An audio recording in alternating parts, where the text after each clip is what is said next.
अल्हम्दुलिल्लाहि रब्बिल आलमीन अस्सलातु वस्सलामु अला रसूलिहिल अमीन शरहुल उसूल मिन इल्मिल उसूल लिशेख अल्लामा मुहम्मद इब्न सालिह अल उथैमीन रहिमहुल्लाह। अत अंदर उस चैप्टर चलान सह कहिम अल मुजमल वल मुबय्यन। पतमी फिर वुछा मुजमल क्या गो और अम पत मुबय्यन क्या गो। तो वह पेज नंबर 69 पे वुन अल अमलु बिल मुजमल, यानी उस मुजमलन कह मसल तथ पे यह अमल करने कि ना। फरमा उलमा किराम अल यानी इब्न उथैमीन से फरमावा अल अमलु बिल मुजमली,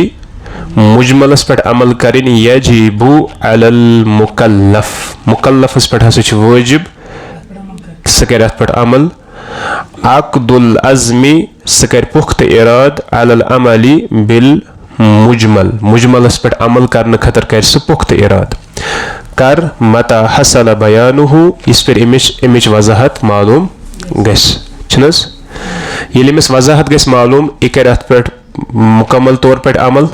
अन्नबी सल्लल्लाहु अलैहि वसल्लम कद बय्यन लि उम्मतिही सल्लल्लाहु अलैहि वसल्लम, नबी सल्लल्लाहु अलैहि वसल्लम कर पन्निस उम्मतस खतर वाज़िह जमीअ शरीअतिही, पनिन पूर शरीयत कर तमन खतर वाज़िह उसूलहा व फुरूअहा, यानी यम जन इस्लामिक शरीयत यम जन उसूल मबादियात या यम जन अमिक फुरूआत तम करिक वाज़िह बयान। हत्ता तरकल उम्मा, हत्ता कि उम्मत हसे त्रवक अला शरीअतिन बैज़ा, तथ अकिस वत पे तथ अकिस वाज़िह शरीयतस पे बैज़ा नकिया युजन रोशन पाक तो भी रोशन किस ये लैलुहा कनहारिहा, यानी यमिच रात अम किस दोहक पे गो। नबी अलैहिस्सलातु वस्सलाम कोर हर एक चीज़ वजाहत बयान। पत वना वलम यत्रुक अल बयान, कह त मसल त्रोक न बयान वरई इंदल हाजा इलैहि अबदा, इस पे तम चीज़ हाजत तिस पे त्रोक न बयान वरई अबदा जहीं तिन। व बयानुहु सल्लल्लाहु अलैहि वसल्लम इम्मा, और युस नबी अलैहिस्सलातु वस्सलाम हुंद बयान सह मुख्तलिफ सूरतन अंदर युस तमो वजाहत कर कमन कमन सूरतन मज कर तमो कमन कमन सूरतन मज कर तमो वजाहत। बिल काउल, आज यह मसल बिल काउल, या कर तमो पन्ने ज़बानी मुबारक कुन चीज़ वजाहत। का अखबारिही अनिल अनसब, का अखबारिही अनिल अन सिबाती अज़्ज़कात, जैसे कि नबी अलैहिस्सलातु वस्सलाम युजन युस ज़कातिक निसाब ज़कात किस निसाबस मुतल्लिक़ दिस तमो खबर। व मक़ादीरिहा, और अमिश मिक़दार कसा गस आसिन तथ मुतल्लिक़ दिस खबर। कमा फ़ी क़ौलिही सल्लल्लाहु अलैहि वसल्लम, इत पठ हसे रसूल सल्लल्लाहु अलैहि वसल्लम फरमो फ़ीमा सकतिस समाउ अल उश्रु, फरमोक स ज़मीन यजन आसमानी आब सैराब करा तथ हसा 10% उशुर दिन। हालांकि कुरान क्या वन व आतु हक्कहु यौम हसादि, यानी इस पे तुम लनियो अम दो दियो से अमुक उशर। या कुरान वन व आतु ज़का, ज़कात दियो, यह मुजमल छना। कुरान कलाम क्या मुजमल, अत मुजमलस पे गसा अमल कतिस कालस इतिस कालस नमिच वजाहत गस अमल करें मगर ये अमिच वजाहत गस तम पत करो असल पे अत पे अमल। वजाहत कम कर रसूल सल्लल्लाहु अलैहि वसल्लम कोर पन्ने कौल मुबारक सहित वजाहत, फरमो कि ठीक हसा रबन फरमो कि अत दियो उशुर यम दो तुम लनियो, मगर इश मुराद अत जाय ये हसा अगर यथ जमीन सैराब करा आसमान तथ इन 10%, यथ तुम पान करा तथ 5%। यह कर पत वजाहत नबी सल्लल्लाहु अलैहि वसल्लम ठीक बयानन वजाहत करक लिए मुजमली कौलिही तआला, युस अल्लाह ताला सुन फरमान उस व आतु ज़का, रबन फरमाए युति है ना व आतु ज़का, रबन फरमाए मुजमल तौर पर, मगर वजाहत किम कर रसूलुल्लाह सल्लल्लाहु अलैहि वसल्लम। दयम बिल फ़ैल, कुन साथ कर तुम पन्ने एक्शन जरिए कुन चीज़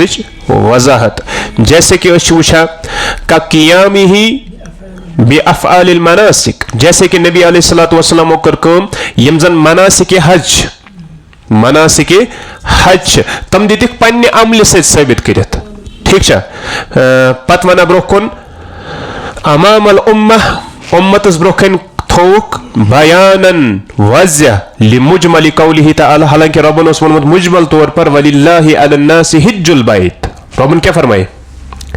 रबन वही मुजमल तौर पर कि उम्मत लूकन पे हसा बैतुल्ला शरीफुक हज कर फर्ज रबन फरमो युत हना मगर नबी सल्लल्लाहु अलैहि वसल्लम दुत पन्ने एक्शन से साबित करित कि यानी अमिक मनासिक हेचन तमो करुन क्या कित कन हज करुन ठीक छा वकज़ालिका सलातुल कुसूफ इथे कन युजन सलातुल कुसूफ सलातुल कुसूफ मुतल्लिक त कोर नबी अलैहिस्सलातु वस्सलाम अला सिफतिहा तमिच मुकम्मल सिफत हो तुमो ठीक छा हिया फिल वाक़ी बयान हकीकत मज युस वजाहत अमिच लिमुजमल कौलिहि ताला रबन क्या वस वनमुत यानी रबन मुजमल कौल कि फ़इज़ा रअयतुम मिनहा फसल्लु नबी सल्लल्लाहु अलैहि वसल्लम फरमाए कि येल हसे तुय वुछु सु तुय पढ़ियो क्या ये फरमाए नबी सल्लल्लाहु अलैहि वसल्लम कि येल हसे तुय वुछु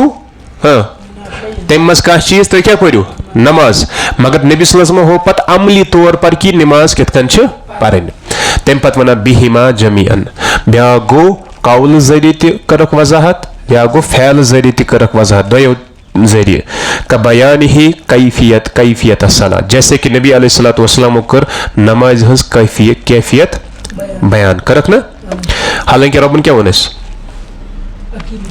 रबन वन अकीमुस सला नमाज करियो कायम रबन हो प्रैक्टिकल किम हो पैगंबर सल्लल्लाहु अलैहि वसल्लम तमो हो पन्ने कौल जरिए त तमो हो पन्ने फैल जरिए वो कौल जरिए क्या हो फरमा कमा फी हदीसी मुसी फी सलातिही हैसु काल सो शख्स आकोस न मारूफ हदीस मुसी सला युस हस मस्जिद नबीस मज आओ पत परन गलत नमाज पता पैगंबर सल्लल्लाहु अलैहि वसल्लम निश दोनस इरजी फसल्ली फइन्नक लम तुसल्ली त्रै फिर पत वनस तुही हेचनो यु मे पत वनस नबी सल्लल्लाहु अलैहि वसल्लम पन्ने कौल जरिए हेचनो क्या वनस इजा कुमता इला सलाती फअस्बिगिल वुज़ूअ येल से नमाज खतर खड़ा गसनुक इराद करक चजे मुकम्मल वुज़ू कर सुम्मा इस्तकबलिल किबलता पत कजे किबलस कुन रुख फकब्बिर पत कजे तकबीर तहरीमा यानी वरिया चीज वन नबी अलैहिस्सलातु वस्सलाम गो ये वनो इस जाय कि कौल पन्ने कौल जरिए हसे हेचनो तुमो नमाज या इथे कन वनो इस वकाना बिल फिअल अइजन पन्ने फैल जरिए ते हेचनो नमाज जैसे कमा फी हदीस सहल इब्न साद अस्साइदी रज़ियल्लाहु ताला अन्हु मारूफ हदीस है सहल बिन साद अस्साइदी रज़ियल्लाहु ताला अन्हु सुन कि अन्न नबी सल्लल्लाहु अलैहि वसल्लम कामा अलल मिंबरी फकब्बरा नबी अलैहिस्सलातु वस्सलाम गए मिंबर पर खड़ा पत क्या वनो फकब्बरा तकबीर करक पान करक तकबीर वकब्बर अन्नासु वराअहु यम लूक इसना तमो त कर नबी अलैहिस्सलातु वस्सलाम पत किन क्या तकबीर एम पत क्या वना वहुआ अला मिंबर अत हालतस मज कि नबी अलैहिस्सलातु वस्सलाम कत पे मिंबरस पे पत वना वफीहि सुम्मा अकबल अन्नास दब अत मज कि पत हसे गए तम लूकन कुन मुतवज्जा वक़ाल फरमोक इन्नमा फ़अलतु हाज़ा मैं से कोरी एम मौजूब लेता तम्मू बी ताकि तुह करियो मे इक्तिदा वली तअलमू सलाती एम मौजूब ते ताकि तुह हेचो मेनिश मे नमाज तोरा समझ गो मुजमलस पे ई अमल करन कह कौल छ आमुत इन शॉर्ट इन ब्रीफ तथ पे करो इस अमल डायरेक्ट ये तमिच वजाहत गस पत वजाहत कौल जरिए गस्तन फैल जरिए गस्तन एम पच शेख इब्न उथैमीन आना बहिम चैप्टर पेज नंबर 70 इस पे बहिम चैप्टर अज़्ज़ाहिरु वल मुअव्वल अज़्ज़ाहिर वल मुअव्वल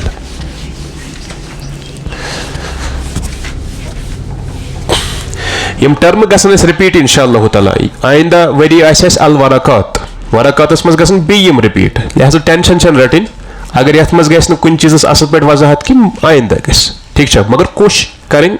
समझने अज़्ज़ाहिर मुअव्वल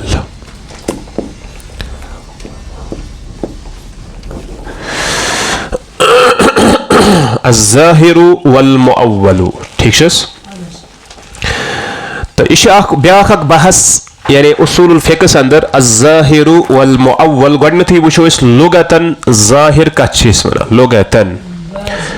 थयो ध्यान फरमा अल वाज़िहु अल बय्यिनु अल वाज़िहु वल बय्यिनु। वाज़िह क्या गो? वाज़िह गो वाज़िह युस वज़ाहत यानी युस वज़ाहत सान आस। ठीक छा। दोयम अल बय्यिन या उर्दू पे हेको इसमें खुला खुला हुआ। ठीक छस कछु तरह समझ यानी तफसील सान यथ वनो। ठीक छा। अमिस हाइतु पेज नंबर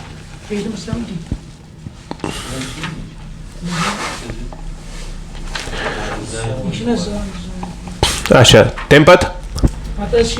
वस्तिलाहन इस्तिलाहन थो ध्यान तो योकुन फरमावा मा दल्ला बिनफ्सिही जाहिर कछ वना युस हसे पन्नस पानस पर दलालत कर युस पन्नस पानस पर दलालत कर अला माना यानी युस अकिस मानास पर दलालत कर कुस माना राजिहिन युस अख मजबूत या गालिब यथ वनो हाँ ज्यादा मजबूत या ज्यादा गालिब युस माना तथ पे कर दलालत मा एहतिमाल गैरी मगर अत मज बेक चीजुक एहतिमाल ते अत मज बेक चीजुक एहतिमाल ते अमिच वजाहत गस तो इंशाल्लाह। फिलहाल यथ जाए बोन कन फखरज बिकौलिना ये वनो यह कि जाहिर हसे गो सह अकिस खास मानास पे दलालत करान। ठीक छा कत मानास पे हाँ युस राज्य आसान मगर अत मज हसा बेक सुन ते आसान एहतिमाल। दबा ये वनो मा दल्ला अला नफ्स अला माना ये हसा पान अकिस मानास पे यह हसा पान अकिस मानास पे हाँ दलालत करा अम निश हसा द्रा नेबर मुजमल मुजमल पान अकिस मानास पे दलालत करा बल्कि सह कमुक मोहताज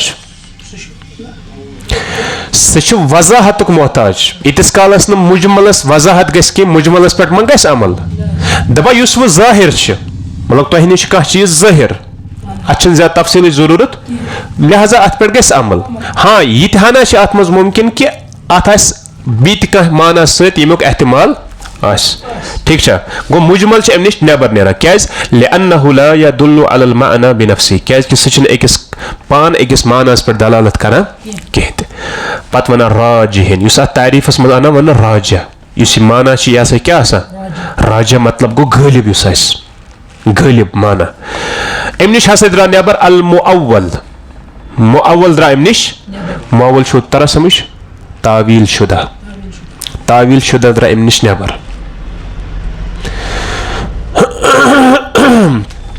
जाहिर मतलब गो कह तुथ लफज युस वाज़िह यथ न तावील करने जरूरत यह वाज़िह। दपा तवे ये वनो राजिहिन यह तुथ माना आस गालिब माना अत ये अम निश हसा द्राव तावील शुदा मुअव्वल माना नेबर क्या लिअन्नहु अला माना मरजूहिन लौला अल करीना क्या कि सह अकिस कमजोर मानास पे दलालत करा सह मुअव्वल तावील शुदा युस ना सह अकिस कत मानास पे दलालत करा युस मरजू समझ राजा सह मरजू मानास पे दलालत करा लौला अल करीना अगर न करीना अगर न दलील तेल कर सह तथ पे दलालत। तम पत मा एहतिमाल गैरी सत वन तारीफस मज अत सत हसा अत मानास हसा बी कह माना तक एहतिमाल अम निश हसा द्रा नेबर अन नस असरीह युस वाज़िह नस सह द्रा निश नेबर क्या वाज़िह नस तथ मुमकिन तथ बी कह माना कुस द्रा निश नेबर पत वन लिअन्नहु ला यहतमिलु इल्ला मअनन वाहिदन क्या कह नस वाज़िह ना अख टेक्स्ट वाज़िह अख हदीस वाज़िह कुरानी आयत वाज़िह अच्छा मुमकिन कि अत बी कह माना ना लिहाजा सह नेर निश नेबर अम तारीफ निश। वो दिन मिसाल अम तुम वजाहत गो थो ध्यान मिसाल कौलुहु सल्लल्लाहु अलैहि वसल्लम नबी अलैहिस्सलातु वस्सलाम फरमो तवद्दउ मिन लुहुमिल इबल तमना प्रश्न खेवा ऊंट मास करवो अम वजू नबी सल्लल्लाहु अलैहि वसल्लम फरमो ऊंट माज अगर खेयू अत करू वजू क्या अम वजू फटा यह वाज़िह यह जाहिर जाहिर क्या निश फ़इन्न अज़्ज़ाहिर मिनल मुराद बिल वजू अत मुराद युस वुजू टर्म नबी सल्लल्लाहु अलैहि वसल्लम इस्तेमाल कर अम निश मुराद ज़ाहिर यह कुस वुजू मतलब गो गस्लुल अज़ाइल अर्बा यानी जिस्म के जन 4 पार्ट छलन तथ मज अत तथ मज बुत तथ मज मस तथ मज खुर जिस्मिक 4 पार्ट छलन अला सिफतिल शरइय्या शरई शरीयत किस तरीक़स पे दूनल वुजू इश तम वुजू निश नबर अल्लज़ी हुआ अन्नज़ाफ़ा यथ वुज़ुस माना कड़न नज़ाफत पकी पकी है कह सह आब जरी कर तो कुन चीज जरी कर तो पलो कुन जाए लगा तो सह हे तम सत पकी हासिल गो अम सू माना मुराद गो अत तवील करने जरूरत समझ तोरा कि बी वन बह क्या मतलब ज़ाहिर कत वनो मगर राजा मतलब गालिब कि यह माना मगर हो सकता है अत बी कह माना एहतमाल क्या टर्म गो ये इस्तेमाल वुजू करो सा यानी अगर तुम ऊंट सुन गोश्त खियो तुम खियो वुजू मगर अस क्या नो अम निश हुई वुजू मुराद इस करा क्या गालिब सुई गालिब माना क्या अत मज सुई हाँ वुजूश मगर ब्या माना वुजूस माना मतलब पकी हासिल करे सह कुन जरी गसित हासिल ठीक अम पत अल अमलु बिज़्ज़ाहिरि वाजिबुन दबा ज़ाहिरस पे अमल करें क्या ज़ाहिरस पे अमल करें वाजिब इल्ला बिदलील मगर कर हेको न करित अत पे येल का दलील वती से यस्रिफुहु अन ज़ाहिरिहि सु तुल थोद ज़ाहिरी माना निश थोद तुल पत वातनाइस बेकिस मानस निश ले उमूरिन मिनहा मगर तथ हेकन कि उमूर कह उमूरन तहत जैसे गोडनुक नुक्त करन यह बयान फरमावा अल अमलु गोडनुक चीज अन हाज़िहि तरीक़तु अस्सलफ यह कि कर मतलब अगर कह कत आय बयान कर कह हदीस कह आयत आय बयान कर ठीक अमुक ज़ाहिर माना ना समझ तरह अत पे गई न अमल अमकिस ज़ाहिरी मानस पे गई न अमल बल्कि बेकिस मानस पे गई अमल हेकवा तथ पे अमल करित अमकिस ज़ाहिरी मानस पे ना मा हेको करित क्या हेको न करित गोडनुक नुक्तु कि अन हाज़िहि तरीक़तु सलफ यम सन सलफ तमो कोर न अमकिस ज़ाहिरी मानस पे अमल तमो कोर बेकिस मानस पे अमल अस कत पे अमल करन व यह सुई कत रिपीट करा बह जे कि अगर ब्रोट वन मिसाल इमाम मालिकस ते प्रश्न तमिस वन बोज खस मे निश कुरान चाहे तम बोज अस यह बेकिस मानस मज बह बोज चे निश कुरान आयत सा हेक अत गलत तवील कर या यह सलफन निश मौजूद बोज खा इमाम शाफी सुन कौल कि कुरान आयत बोज तम दोप ना बह बोज इमाम शाफी सुंद कौल बह बोज न कुरान आयत चे निश कह हे अम निश वनित अम हसा कोर कुरान इनकार ना क्या हमिस सलफस कुरानी आयत ज्यादा मालूम यह हे अत पन माना अखज कर क्या ज़ाहिर अगर अमिस माने ब्रोखन यह हे तथी पे अमल कर मगर जरूरी मा हमेशा इस ज़ाहिरस पे अमल कर वुन कि सलफो कुस फहम नु अमुक अमो कोर ज़ाहिरस पे अमल अमो कोर बी कुन मानस पे अमल लिहाजा अत जरूरी कि करो सलफन पैरवी कत तरह समझ दोयम अन्नहु अहवत व अबरउ लिज़्ज़िम्मा और यह ज्यादा एहतियात वोल तरीक और अकिस इंसान चीज बरियो जिम्मा बनावा कुस कि अगर ज़ाहिरस पे आय न अमल करने कहें तथ पे क्या आय न ज़ाहिरस पे अमल करने की वजह असलाफो कोर पे लिहाजा ज्यादा बेहतर अथी पे अमल कर क्या तमु समझ यह हकीकी मानस अंदर तम पत अन्नहु अक़वा फि तअब्बुदि वल इनकियात और इबादतस अंदर तो इताअतस अंदर ज्यादा मजबूती वोल तरीक कि अस करो अमकिस बेकिस मानस पे अमल ठीक क्लियर अम पे मुअव्वल दोयम टर्म यह ज़ाहिर फिलहाल तम पे मुअव्वल कह नस तिस मुअव्वल तावील शुदा या तवील आमज कर हर कह तवील नाजायज तवे सलफन दिवान उजुर सलफन क्या उजुर दिवान तमन उलमान क्या उजुर दिवान वजह यह कि अमो कोर कुस तावील करत या वो अगर मो गलत तवील तुन सात कर्म अत मे गुंजाइश तवील कसम नेरन हर कह तवील बातिल क्या अति नफर सज नीयत तुन ठीक बाकी चीज तीन वुन वगैरह वगैरह लिहाजा हर अकिस लगे अकुई हुकुम कहें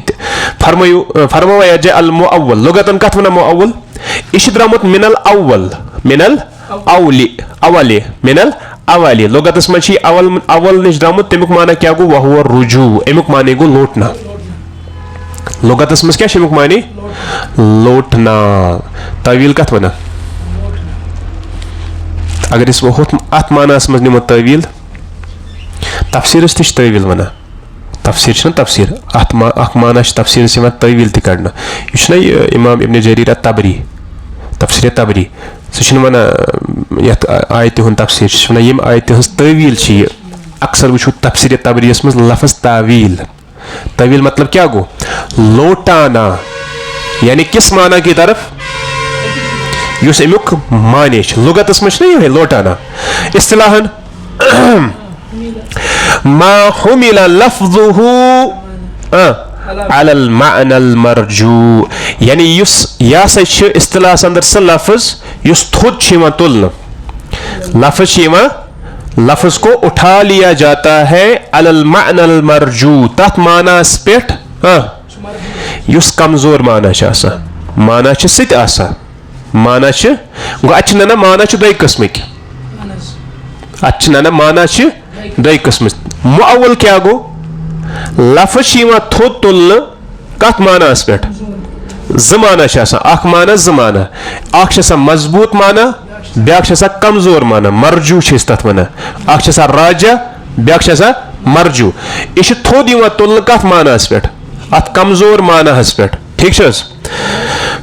बुन वन फखरजा बिकौलिना अलल मअनल मरजू ये वनो ना यानी यह थोद तुलन कत मानास पे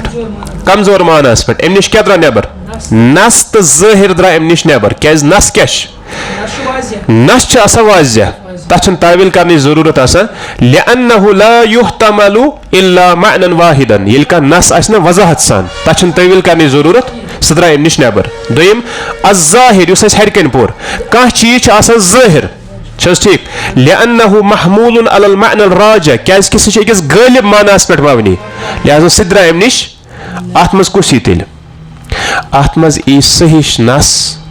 अत मज ई सही दलील युस क्या ना वाज़िह नस ना ज़ाहिर ना वाज़िह नस ना राजा नस तेल क्या तम नश बोन पानस तथी गस ना तावील गो तावील कत हिज गस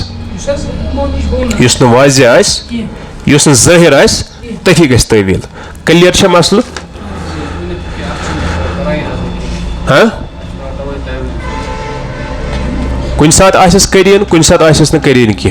दोनों चीज हेकन असित अत परो ना अमे एतबार कसम ति फिलहाल छु तय आसान अल्फाजन मज थवन याद अगर इस ज़ाहिर निमो ज़ाहिर गो सह लफ्ज यमुक माना ज्यादा वाज़िह छ आसान ज़ाहिर ज़ाहिर यमुक माने ज्यादा राजा छ आसान मुमकिन छ तथ हेक भी का माना ति मगर ज्यादा तथ मज राजा आसान मुराद जैसे रबन अत मज फरमाइस नबी सल्लल्लाहु अलैहि वसल्लम तवज्जउ मिन लुहुमिल इबल यानी अत मज हसे आवन वुजू करियो से मगर ज्यादा राजा माना क्या अत मज वुजू निश मुराद प्रैक्टिकल वुजू अम निश मुराद पकी कहें ते ज़ाहिरस पे कर अमल कर ज़ाहिरस पे ही ये करीन मिल युस अत हटाए कोकुन बीकुन माना अगर सह करीन मिला कह अ ज़ाहिरस पे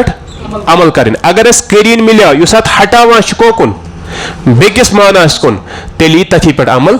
कर तथ मज तरीके कार वो सलफो कोरा तथ पे अमल सलफ कम मुराद सहाबा ताबईन यम जन तमो करा अत पे अमल दोयम चीज कि तुहन तरीक ज्यादा महफूज बी महफूज तरीक ज्यादा ये त्रेम इबादत अंदर मजबूती अथी तरीकस अंदर ठीक मुअव्वल क्या गो मुअव्वल गो सह लफ्ज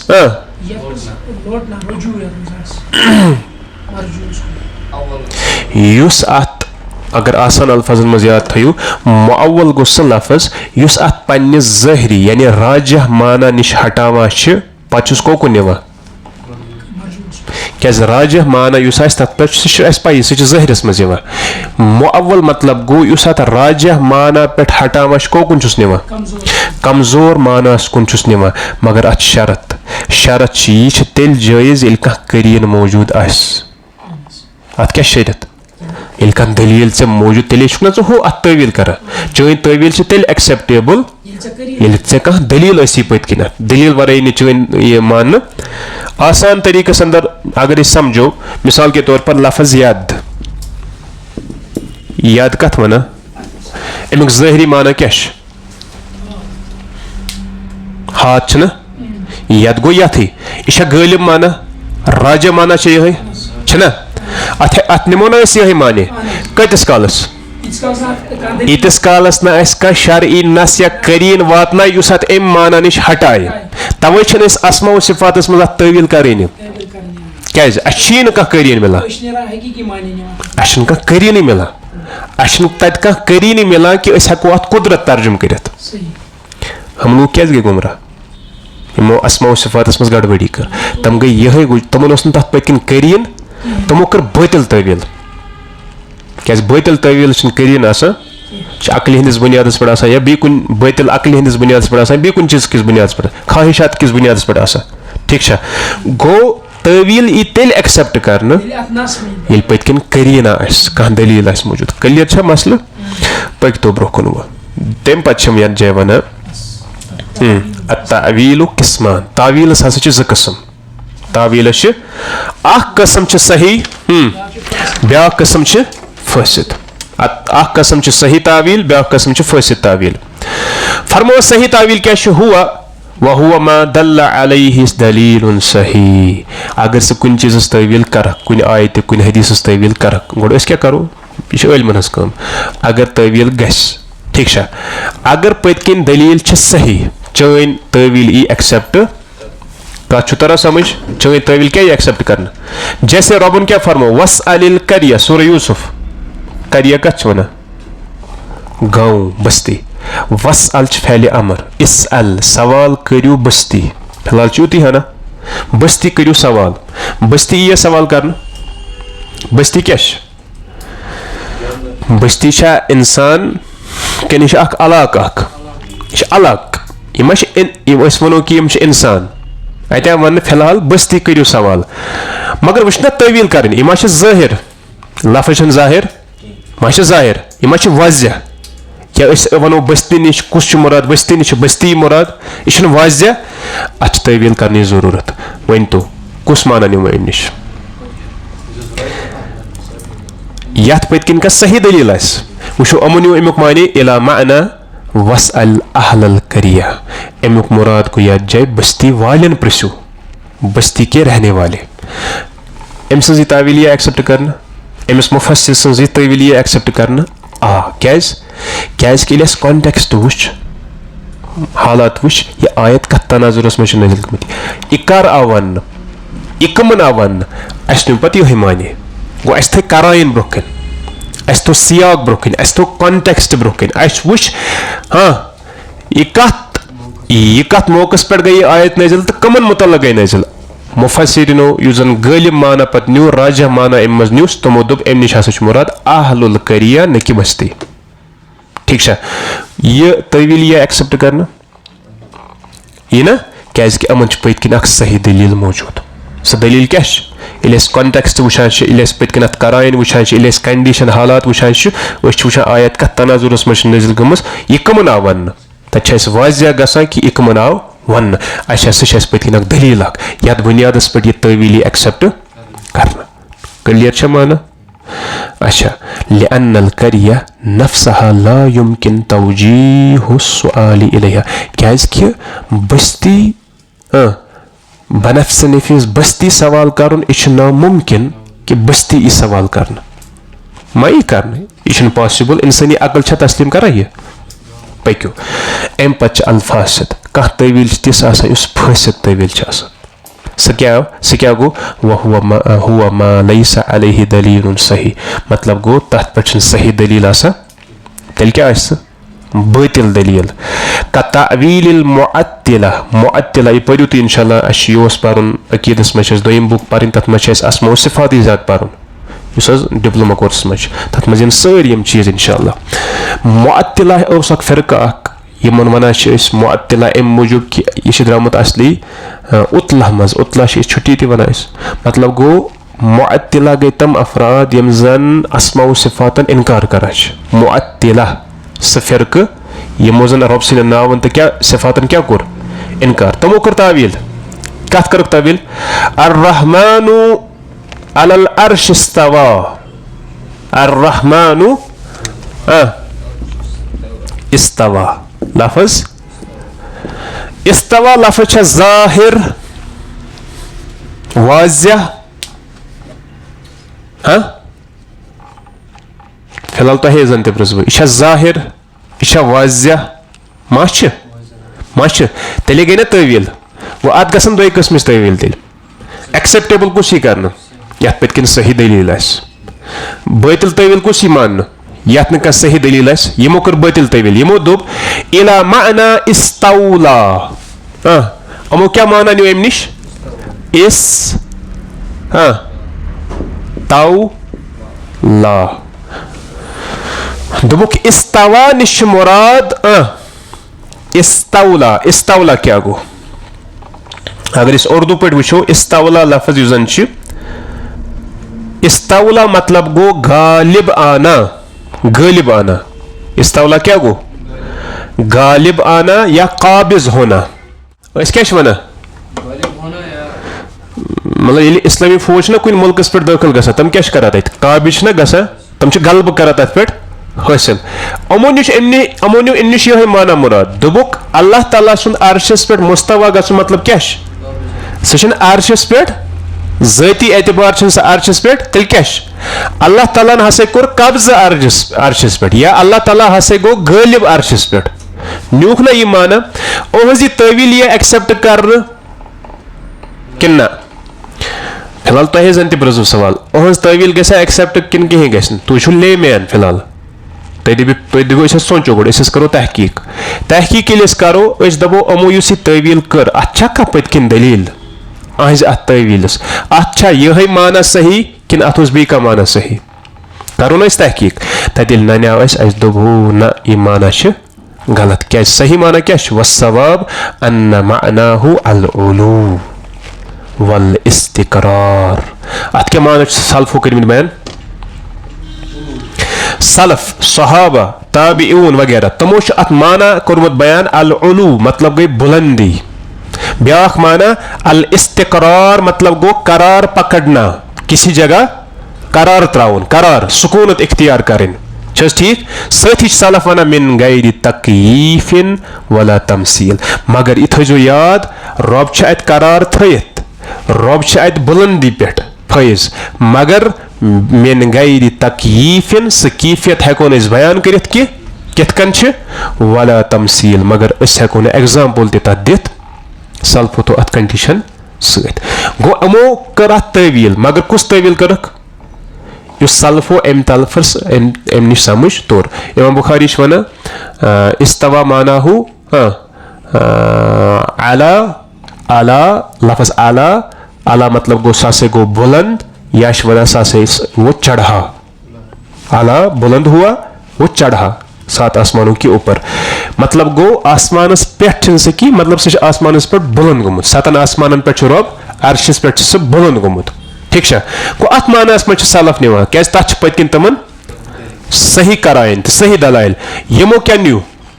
यमन कहीं पत्किन दलील गो अमो कर अकल हंदिस बातिल अकल हंदिस बुनियादस पे नीमो अत गलत तवील कर लिहाजा ये तावील एक्सेप्ट नहीं की जाएगी क्लियर मसलो अथ सपद्याव चैप्टर आइंदा इंशाअल्लाह ताला वो पेज नंबर 77 पे वुचुन अन नस्ख अन नासिक मनसूख वो ये मज पत्म फिर उसूल हथ मज कत मज